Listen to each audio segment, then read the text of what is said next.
So guys লোক most welcome back. তো আজকে আবারও আমরা দেখা পেয়ে গেছি মিস্টার স্বপনের, ঠিক আছে?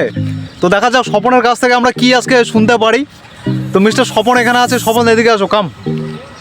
আজকে কি শোনাবা? কবিতা শোনাবা না ইংলিশ শোনাবা না গান শোনাবা? গান শোনাবা, কি শোনাবা বলো? গান গান, একটা গান বলে দাও ছোট করে।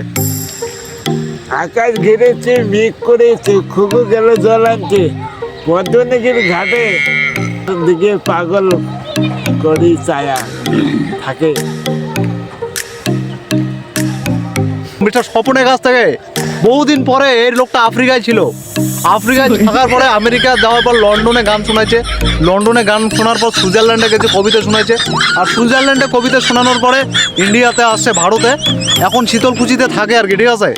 শীতলকুচিতে ফ্লাইটে চলে আসলো আর কি ইদানিং। এখন শীতলকুচি বুড়ির থানার এই বসে থাকে আর কি। এই হেলিকপ্টারও এলায় নামিল। হ্যাঁ, হেলিকপ্টার নামলো এলায়। এই হেলিকপ্টার থেকে এখনই নামলো স্বপন কবিতা শোনানোর জন্য তোমাদেরকে। তো এখনই হেলিকপ্টার থেকে নামলো গাইস, ঠিক আছে?